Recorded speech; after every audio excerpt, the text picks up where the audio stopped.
T'as vécu l'horreur en hôpital psychiatrique? Laisse-moi te dire un truc, ça fait pas de toi quelqu'un d'unique. Yo, OCNL et je parle de psychiatrie en France. Je reçois beaucoup trop de commentaires sous mes vidéos qui disent oui, l'HP c'est l'horreur, tu parles pas des violences, c'est de la désinformation. Vous savez quoi? Que j'ai fait 11 hospitalisations en psychiatrie, je vais canaliser ma colère pour en faire quelque chose de productif. C'est par ma propre histoire parce que apparemment vous n'êtes pas au courant, c'est normal, j'en ai pas encore parlé puisque j'essaye de faire de la psychoéducation et pas du militantisme. Mais visiblement sur les réseaux sociaux on est obligé d'être quelque part, de toute façon peu importe ce que tu dis tu seras quelque part.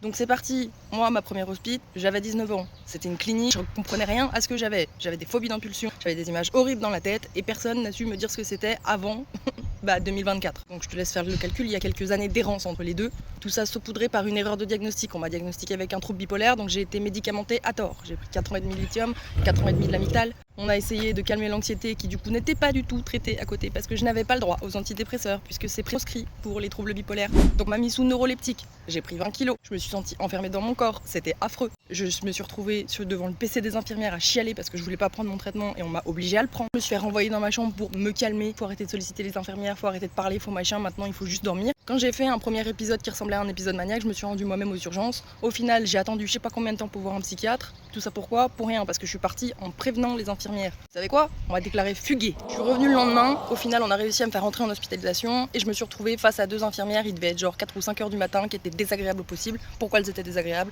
Parce qu'elles étaient face à une putain de patiente comme moi qui était là, je comprends pas ce que j'ai, à moitié délirante. J'avais pas dormi depuis des jours correctement, mon rythme veille-sommeil était complètement inversé. Moi je m'endormais, il était 8 heures du matin, je me réveillais, il était 16 heures. Je me suis retrouvée en HP, on m'a viré mes lacets, on m'a viré mon portable, on m'a viré mes affaires, on m'a tout pris. Je me suis retrouvée avec des patients. Il y en a qui avaient plus de dents, il y en a qui étaient là pour la drogue, il y en a c'était des bipolaires frappés, c'était tout mélangé. Les couloirs des urgences, c'est pareil. Les gens qui hurlent au milieu de la nuit, les gens qui sont là menottés avec des flics devant parce qu'ils disent n'importe quoi, comme quoi on donne bien de l'argent à Zelensky.